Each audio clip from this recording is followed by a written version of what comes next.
Hello students, कैसे हो आप लोग। आज हम देखेंगे question number 3 of chapter 4 data handling of exercise 4.2 class 8 का। राइट। सो थर्ड क्वेश्चन का फर्स्ट पार्ट क्या है, probability of the pointer stopping on D in question number 1A। यानी क्वेश्चन नंबर 1 में 1 का ही है ये वाला पार्ट। ये मैंने ड्रॉ कर रखा है पूरा डायग्राम। इसमें पूछा गया है कि भाई जो आपका पॉइंटर है डी में जो आएगा, मान के चलिए एक व्हील है, इस पूरे व्हील को अगर मैं घुमाऊंगा ये पॉइंटर कहीं ना कहीं आगे तो पॉइंट करेगा ना। तो अगर वो पॉइंटर डी में जब आएगा उसकी प्रोबेबिलिटी क्या है। समझ में आ रहा है क्या पूछा गया है कि जब आप व्हील को घुमाओगे वो जो पॉइंटर है वो पॉइंट डी को करेगा, उसकी प्रोबेबिलिटी क्या है। प्रोबेबिलिटी मतलब चांसेस, संभावना। तो प्रोबेबिलिटी फाइंड करने का अपने पास एक फॉर्मूला है, पहले वो मैं लिख देता हूं। प्रोबेबिलिटी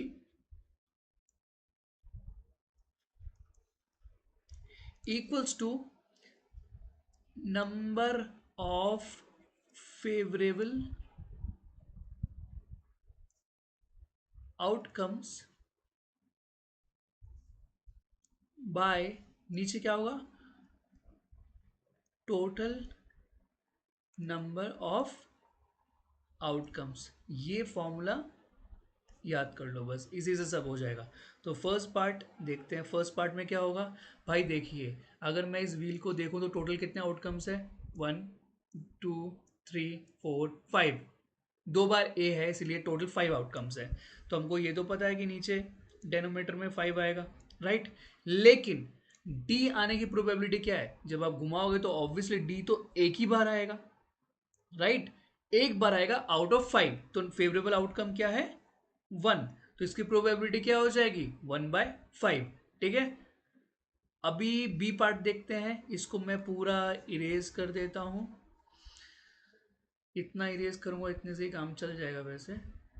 हाँ, ये हो गया इरेज। सो बी पार्ट में क्या पूछा गया है, बी पार्ट में पूछा गया है probability of getting an S from a well shuffled deck of 52 playing cards. ताश की पत्ती की बात हो रही है यहाँ पे, आप लोगों को पता ही होगा। सो टोटल कितने कार्ड्स होते हैं हमारे पास, 52। 52 में 26 होते हैं रेड वाले, 26 होते हैं ब्लैक वाले। ठीक है। अब ये रेड वाले में भी 13 जो होते हैं वो होते हैं हार्ट के, 13 होते हैं आपके डायमंड के। और इधर भी फर्दर और डिवीजन होता है, 13 होता है स्पेड का और 13 होता है क्लब का। ठीक है। अब ये एस की बात करें, एस का मतलब होता है 51। एस का मतलब क्या होता है, 1। तो 1 आने की प्रोबेबिलिटी पूछी है इन्होंने, भाई 52 कार्ड्स है, शफल किया तो बताओ 1 आने की प्रोबेबिलिटी क्या है। और प्रोबेबिलिटी की फॉर्मूला तो हमको पता ही है, मैंने अभी थोड़ी देर बताया, पहले ही बताया था।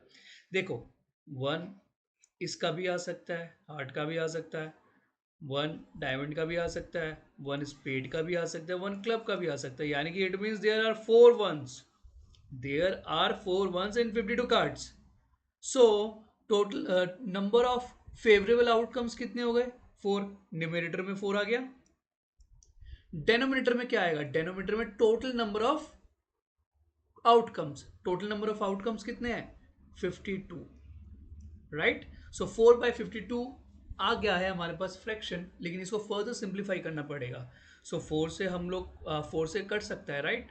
4 1 ज़ा 4, ये भी 4 1 ज़ा 4, 1 इधर आ जाएगा, 4 3 ज़ा 12। तो प्रोबेबिलिटी क्या है, 1/13। एस की आने की probability 50 out of 52 cards, S की आने की प्रोबेबिलिटी कितनी है, 1/13। ठीक है। बी भी कंप्लीट हो गया।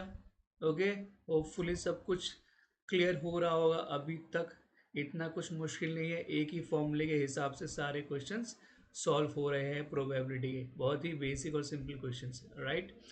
Next C part. C part में क्या पूछा गया, probability of getting a red apple. फिर से वही formula, total number of outcomes. Total number of outcomes कितना है, कितने दिख रहे हैं आपको सेव, एक ग्रीन ये वाला दिख रहा है, 1 2 3 4 5 6 7। Total there are 7 apples. मान के चलिए कोई एक पॉलीथीन के अंदर या बैग के अंदर 7 के 7 एप्पल डाल दिए। ठीक है, 7 के 7 एप्पल डाल दिए। Total number of outcomes, total number of outcomes कितने हैं 7 है, तो डिनोमिनेटर में 7 आ गया। अब आपसे पूछा गया कि भाई आपने हाथ तो डाल दिया, लाल कलर के सेब की आने की प्रोबेबिलिटी बताओ। देखो भाई लाल कलर के सेब कितने हैं, 1 2 3 4, तो नंबर ऑफ फेवरेबल का आउटकम्स कितने हैं 4, क्योंकि उन्होंने रेड के लिए पूछा इसलिए रेड की आने की संभावना क्या है 4।